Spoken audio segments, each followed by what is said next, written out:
तो ये बहुत डाउट आता है कि हम लोग कब चेकअप के लिए जाएं। प्रेगनेंसी डिटेक्ट हो गया, किट में पीरियड मिस हुआ, किट पे डिटेक्ट हुआ, तो घर पे लोग बोलते इतने जल्दी जाकर क्या करोगी, 5 महीना हो जाने दो तब जाओगी। जब तक 5 महीना हो जाएगा तब तक बहुत देर हो चुकी होगी। अगर भी आपको कोई प्रॉब्लम है, जैसे कि डायबिटीज़ की प्रॉब्लम, आपको पहले से बीपी था बट अनडिटेक्टेड गया है, या थायराइड की प्रॉब्लम थी जो कि आपको डिटेक्ट कभी हुआ नहीं है, तो ये सब बच्चे को ऑलरेडी नुकसान पहुंचा चुका होता है, तो हम लोग कुछ कर नहीं सकते। तो इसलिए बहुत ज़रूरी है जैसे ही आपका पता चले कि प्रेगनेंसी है तो आपको डॉक्टर को आके जांच करवाना चाहिए। उसमें हम लोग एक बहुत इंपॉर्टेंट फर्स्ट 3 महीने में फॉलिक एसिड इंपॉर्टेंट विटामिन है, उसको हम लोग देते हैं जो बच्चे के जेनेटिक एबनॉर्मलिटीज़ को होने से प्रोटेक्ट करता है। 5th 6th 7th मतलब 4th मंथ ऑनवर्ड्स हम लोग आयरन, कैल्शियम, प्रोटीन पाउडर ये सब स्टार्ट करवाते हैं जो बच्चे के न्यूट्रिशन के लिए बहुत इंपॉर्टेंट है, ग्रोथ एंड डेवलपमेंट के लिए बहुत इंपॉर्टेंट है, माओं के लिए भी, अपने न्यूट्रिशन के लिए भी इंपॉर्टेंट है, क्योंकि बॉडी का बहुत ज़्यादा डिमांड रहता है उस वक्त आयरन और कैल्शियम। अगर वो नहीं लेती है तो वो उसके अंदर ही डेफिशिएंसी रहता है। बच्चा तो एक पैरासाइट की तरह है, उसकी बॉडी में जो न्यूट्रिशन डेफिशिएंसी आ रही है माँ के बॉडी में, वो लाइफ लॉन्ग वो कैरी करती है।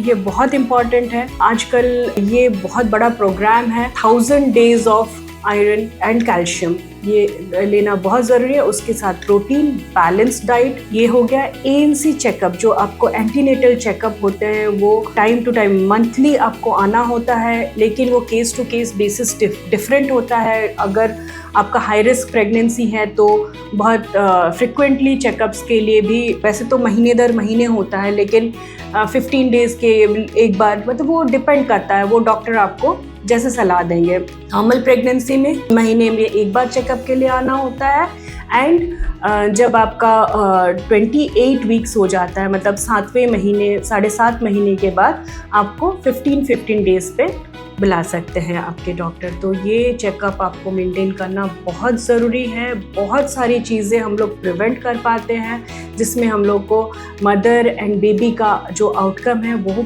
अच्छा होता है।